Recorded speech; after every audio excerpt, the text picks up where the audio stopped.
सभी धनु राशि के दोस्तों, आपका हार्दिक अभिनंदन करता हूं आज के हमारे इस वीडियो सेक्शन में। और बात करेंगे नवंबर राशिफल की। क्या कहता है नवंबर का महीना? खुशियां लेकर के आएगा या आपके लिए कुछ तनाव लेकर आएगा? विषम परिस्थितियां तो जीवन का हिस्सा हैं, वो तो चलती हैं। कभी समय बहुत अच्छा आता है, कभी बहुत बुरा होता है। कई बार ऐसा होता है कि हमारे टारगेट पूरे नहीं हो पाते और कई बार कई अधिक गुना टारगेट से हम ज़्यादा कमा पाते हैं। कई बार स्टार्टिंग बहुत बुरी होती है तो क्लोजिंग अच्छी होती है। कई बार स्टार्टिंग बहुत अच्छी होती है तो क्लोजिंग में दिक्कत आ जाती है। यानी कि एक तरीके से ये क्रम चलता रहता है, इसी तरीके से साइकिल घूमती रहती हैं। आज की इस वीडियो के माध्यम से आपको बताने की कोशिश करूंगा कि धनु राशि के जितने भी जातक मुझे भी सुन रहे हैं, आपका जो ग्रह गोचर रहेगा उसके अनुसार आपकी राशि के स्वामी देवगुरु बृहस्पति हैं और आपके सामने डिस्प्ले में कुंडली आई हुई है। जहाँ 9 नंबर लिखा है ये है धनु राशि, इसके स्वामी गुरु हैं, वो छठे भाव में बैठे हैं। रोग चोट शत्रु बाधा पुलिस केस मुकदमा तनाव टेंशन। और जहाँ लिखा हुआ है ये 2 नंबर यानी कि सॉरी ये 1 नंबर, ये 1 नंबर है मेष राशि, इसके स्वामी मंगल होते हैं। मंगल इधर बैठे हैं नीच के होके। अब फाइनेंस कैसा रहेगा? सबसे मेन बात तो ये है कि इस महीने जो शनि महाराज हैं वो मार्गी हो जाएंगे। मार्गी से मतलब है कि वो सीधी चाल चलने लगेंगे और इनकी जो सीधी चाल है वो आपके लिए अनुकूल रहेगी, लाभदायक रहेगी। इनका सीधा जब ये चलेंगे तो आपके जीवन में खुशियां लेकर के आएंगे। इसके अलावा सूर्य ग्रह भी अपनी नीचता को त्याग देंगे और दिनांक 16 तारीख को सूर्य राशि परिवर्तन करके वृश्चिक में आएंगे, यानी कि तुला राशि से निकल जाएंगे। यानी कि आपका यहाँ से निकल जाएंगे 7 नंबर से और इधर 8 नंबर में सूर्य का गोचर हो जाएगा। तो आइए वीडियो की शुरुआत करते हैं और देखते हैं क्या क्या आपके साथ में शुभ अशुभ हो सकता है। सबसे पहले नंबर पर आपसे बात करना चाहूँगा कैरियर के दृष्टिकोण से।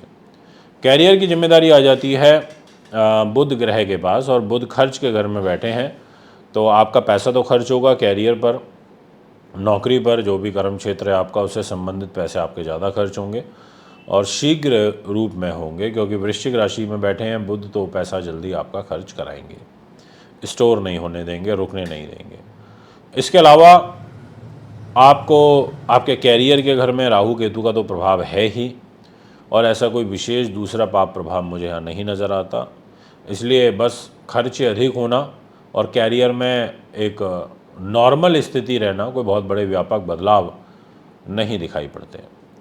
यदि बात करी जाए आपके फाइनेंस की तो शनि ग्रह के पास जिम्मेदारी आ जाती है। शनि ने कहा कि मैं फाइनेंस संभाल लूँगा, और शनि फाइनेंस को लेकर के 3rd हाउस में बैठे हुए हैं, वो भी वक्र चाल में। बट 15 तारीख को जब ये मार्गी होंगे तो आपको मेहनत परिश्रम से धन दिलवाएंगे। बहुत सारे लोग का ऐसा काम है कि वो अगर डेली काम करेंगे तो ही उनकी इनकम होगी, अगर काम नहीं करेंगे तो नहीं होगी। तो ऐसे लोगों के लिए शनि ग्रह का न्याय आपको प्राप्त होगा। आपको आपके इनकम का यानी कि मेहनत का मेहनताना मिलेगा और आपका जो धन का फ्लो है वो यहाँ पर मजबूती की तरफ आता हुआ नज़र आ रहा है। यदि बात करी जाए आपके परिवार के सुख के दृष्टिकोण से तो मैं यही कह सकता हूँ कि पारिवारिक दृष्टिकोण से जो शनि महाराज हैं वो अब कुछ सुकून लेकर के आएंगे, पर बहुत ज़्यादा नहीं। मान लीजिए पहले 100% कष्ट था तो अब 80% 75% कष्ट तो अब भी रहेगा। इतना रिलीफ आपको अवश्य मिलेगा। यदि बात करी जाए आपसे मान सम्मान की तो मुझे मान सम्मान आपका 7 तारीख के बाद बढ़ता हुआ नज़र आ रहा है नवंबर महीने में, क्योंकि दैत्य गुरु शुक्र आपकी राशि धनु में ट्रांजिट कर जाएंगे। इधर अभी इधर 8 नंबर में दिखाई दे रहे होंगे आपको, 7 तारीख की सुबह धरिस 9 नंबर में सम्मान के घर में होंगे, तो काफ़ी हद तक आपके मान सम्मान को यहाँ पर संभालने का कार्य करेंगे। यदि बात करी जाए हेल्थ रिलेटेड तो स्वास्थ्य कारणों से तो मैं ये कह सकता हूँ कि हेल्थ में प्रॉब्लम कष्ट रहेगा, और कारण ये है कि हेल्थ के घर में देवगुरु बृहस्पति बैठे हैं और हेल्थ का जो लॉर्ड है मुख्य रूप से वो बनता है शुक्र, वो आपके शरीर पर बैठेगा। अगर रोगेश आपकी राशि में चला जाए या आपके 1st हाउस में बैठ जाए तो वो स्वास्थ्य को बाधित करता है, और गुरु शुक्र वैसे भी शुगर के कारक होते हैं, मोटापे के कारक होते हैं, तो आपको मोटापा बढ़ेगा, तली चीज़ें अवॉइड करनी चाहिए, खान पान पर ध्यान रखना चाहिए, योग का सहारा लेना चाहिए, वॉक वगैरह प्रॉपर करनी चाहिए, और ये जितना भी मीठा तला भुना है इससे बचें। और वैसे भी अभी वार त्योहार हाल ही में निकले हैं, बहुत सारे लोगों ने मीठे का सेवन भी बढ़ाया होगा, तो मेरा विशेष आग्रह रहेगा कि अभी थोड़ा सा ध्यान रखें। यदि बात करी जाए आपकी एजुकेशन की, तो एजुकेशन की जिम्मेदारी आ जाती है मंगल ग्रह के पास।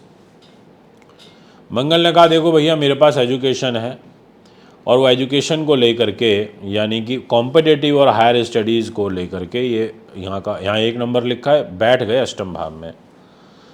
ज्योतिष के नियम अनुसार अगर ये पंचमेश नीच हो जाए और अष्टम भाव में चला जाए तो वो उस घर की हानि करता है। तो पहली चीज़ तो ये है कि अष्टम भाव गुदा द्वार का होता है, तो आपको उससे रिलेटेड प्रॉब्लम कष्ट हो सकता है, स्त्रियों को रक्त संबंधी विकार हो सकते हैं, आपको ब्लड प्रेशर आपका डिस्टर्ब हो सकता है, और ये पेट का स्वामी होकर नीच हुआ है तो पेट से संबंधित जो विकार हैं वो अकस्मात बढ़ जाएंगे। और आप नोटिस करेंगे कि 20 अक्टूबर के बाद एकदम से हेल्थ रिलेटेड इश्यूज़ आपके बढ़े होंगे। तो आपको मंगल के दान अवश्य करने चाहिए, मंगल की पूजा ज़रूर करनी चाहिए, आपको हनुमान जी की पूजा करनी चाहिए, और कलयुग में तो वैसे भी हनुमान जी का विशेष महत्व है, तो इससे मंगल की नीचता शांत होगी। और लाल रंग के कपड़े तो बिल्कुल भी धारण मत करिएगा। दाम्पत्य जीवन ये आ जाता है बुध ग्रह के पास, अष्टम भाव में 8 नंबर राशि और 12th हाउस में यहाँ बुध बैठे हैं।